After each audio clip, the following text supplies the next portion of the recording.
नमस्कार, live series की night bulletin दिन भर बिहार में आपका स्वागत है। खबरों की शुरुआत करेंगे, लेकिन उससे पहले एक नजर डालते हैं आज की सुर्खियों पर। जेपी की जन्मस्थली सिताबदियारा पहुंचे उपराष्ट्रपति सीपी राधाकृष्णन। पूर्व सांसद ने थामा जेडीयू का दामन, मगध में पार्टी को मिली मजबूती। राघोपुर सीट से चुनाव लड़ने को लेकर प्रशांत किशोर का बड़ा बयान। पटना में अभ्यर्थियों से मिले तेजस्वी यादव, पेपर लीक पर जताई चिंता। पवन सिंह नहीं लड़ेंगे विधानसभा चुनाव, कहा बीजेपी का सिपाही हूं। तेज प्रताप 13 अक्टूबर को करेंगे उम्मीदवारों का ऐलान। दर दर भटक रही है बीजेपी, मुकेश सहनी का तंज। विधायक के कार्यक्रम में हंगामा, विरोध करने वाले युवक को गाड़ी से फेंका। रोहतास में 2 ट्रकों की आमने सामने टक्कर, एक की मौत। सिगरेट नहीं देने पर दुकानदार की गोली मारकर हत्या। अब खबरें विस्तार से। लोकनायक जयप्रकाश नारायण की 123वीं जयंती के अवसर पर देश के उपराष्ट्रपति सीपी राधाकृष्णन शनिवार को उनकी जन्मस्थली सिताबदियारा पहुंचे। यहां उन्होंने राष्ट्रीय स्मारक में स्थित जेपी की आदमकद प्रतिमा पर पुष्पांजलि अर्पित कर उन्हें श्रद्धांजलि दी। इस अवसर पर उपराष्ट्रपति ने लोकनायक स्मृति भवन सह पुस्तकालय का भी अवलोकन किया। कार्यक्रम के दौरान उन्होंने जेपी आंदोलन से जुड़े सेनानियों और स्थानीय ग्रामीणों से मुलाकात और उनकी समस्याएं सुनी। इसके अलावा देश के प्रधानमंत्री नरेंद्र मोदी और बिहार के मुख्यमंत्री नीतीश कुमार की द्वारा भी जेपी को श्रद्धांजलि दी गई। पूर्व सांसद अरुण सिंह ने शनिवार को जेडीयू का दामन थाम लिया। वो जहानाबाद संसदीय क्षेत्र से सांसद रहे हैं। भूमिहार जाति से आने वाले अरुण सिंह को केंद्रीय मंत्री ललन सिंह, जेडीयू के कार्यकारी अध्यक्ष संजय झा, प्रदेश जेडीयू अध्यक्ष उमेश कुशवाहा, मंत्री विजय चौधरी, अशोक चौधरी सहित अन्य वरिष्ठ जेडीयू नेताओं की मौजूदगी में सदस्यता ग्रहण की। उनके बेटे ऋतुराज भी जेडीयू में शामिल हुए। अरुण सिंह के बेटे ऋतुराज के जहानाबाद के घोसी विधानसभा क्षेत्र से चुनाव लड़ने की संभावना है। प्रशांत किशोर ने राघोपुर से अपने चुनावी अभियान की शुरुआत की है। राघोपुर रवाना होने से पहले पटना में मीडिया से बात करते हुए पीके ने सीधे तौर पर राजद नेता तेजस्वी यादव को चुनौती दी। प्रशांत किशोर का तेजस्वी यादव पर कटाक्ष कसते हुए कहा कि राघोपुर से उनके चुनाव लड़ने की चर्चा मात्र से ही तेजस्वी यादव दूसरी सीट की तलाश करने लगे हैं। पीके ने कहा कि हार का ऐसा भय है, अगर मैं स्वयं राघोपुर से उतर गया तो फिर तेजस्वी को वहां से भागना ही पड़ेगा। पीके ने आगे जोड़ा कि अगर वो राघोपुर से चुनाव लड़ते हैं तो तेजस्वी को 2 सीटों से मैदान में उतरना पड़ेगा। उन्होंने कहा कि उनकी हालत भी वही होगा जो राहुल गांधी का अमेठी में हुआ था। अब उन्हें अंततः वायनाड जाना पड़ा। पटना के राजेंद्र नगर स्थित साइंस सेंटर गोलंबर के पास शनिवार को सुबह एक अलग ही नजारा देखने को मिला। सुबह सुबह प्रतियोगी परीक्षाओं की तैयारी के लिए जुटने वाले अभ्यर्थियों के बीच नेता प्रतिपक्ष तेजस्वी यादव अचानक पहुंच गए। वहां मौजूद अभ्यर्थियों ने उनका स्वागत किया और बातचीत का दौर शुरू हुआ। तेजस्वी यादव ने छात्रों से उनके हालात और तैयारी के वातावरण के बारे में पूछा। अभ्यर्थियों ने खुलकर अपनी समस्याएं उनके सामने रखी। सबसे ज्यादा नाराजगी पेपर लीक की घटनाओं को लेकर दिखी। कई विद्यार्थियों ने कहा कि हर दूसरे महीने किसी न किसी परीक्षा का पेपर लीक हो जाता है और कार्रवाई सिर्फ कागजों पर रह जाती है। इससे मेहनत करने वालों का मनोबल गिरता है और सिस्टम पर भरोसा टूटता है।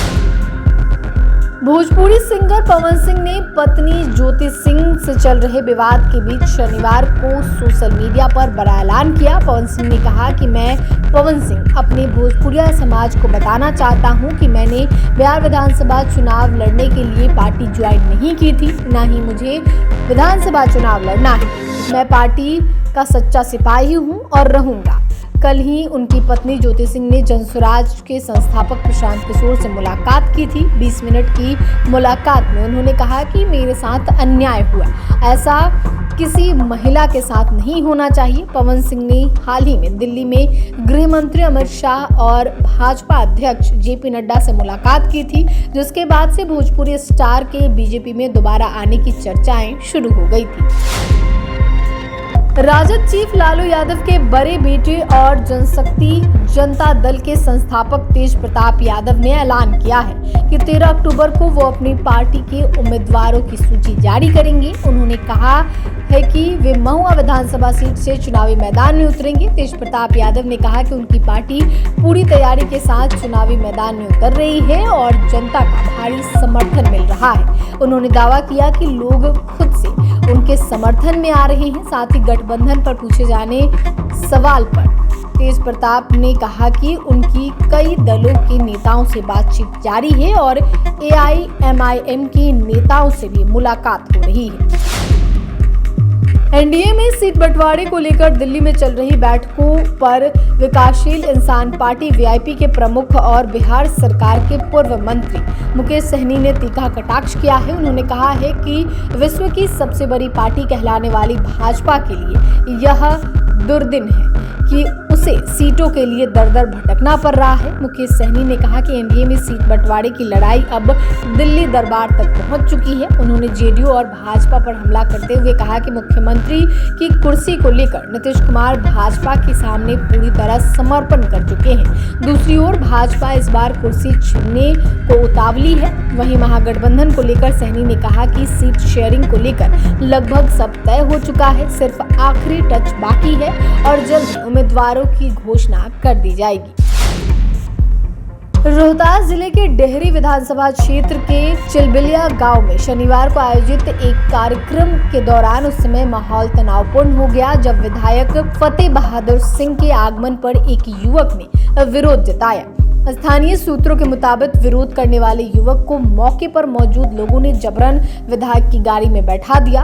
आरोप है कि कुछ दूर जाने के बाद उसे चलती गाड़ी से धक्का देकर बाहर फेंक दिया गया, जिससे वह गंभीर रूप से घायल हो गया। हालांकि खबर है कि मामले को लेकर FIR दर्ज किया गया है।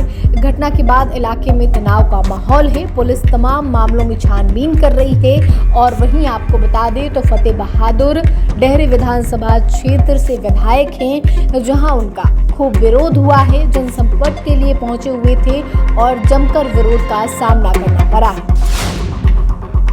रोहतास जिले के करगहर थाना क्षेत्र के पास दो ट्रकों में आमने सामने की टक्कर हो गई। इस हादसे में एक चालक की मौके पर ही मौत हो गई, जबकि 2 अन्य लोग गंभीर रूप से घायल हो गए। वहीं मृतक चालक की पहचान झारखंड राज्य के लातेहार जिले का बालूमाथा गांव निवासी 36 वर्षीय ज्ञानेश्वर कुमार का पुत्र बलराम शाह के रूप में हुई है। इस हादसे में घायल हुए दूसरे ट्रक चालक अर्जुन यादव और खलासी को ग्रामीणों की मदद से सामुदायिक स्वास्थ्य केंद्र पहुंचाया गया, जहां उनका इलाज चल रहा है। थाना प्रभारी कमल नैन पांडे ने बताया कि पुलिस ने शव को कब्जे में लेकर पोस्टमार्टम के लिए भेज दिया है और मामले की जांच शुरू कर दी है। बिहार के सुपौल जिले के सदर थाना क्षेत्र के बैरो चौक में एक दिल दहला देने वाली घटना सामने आई है।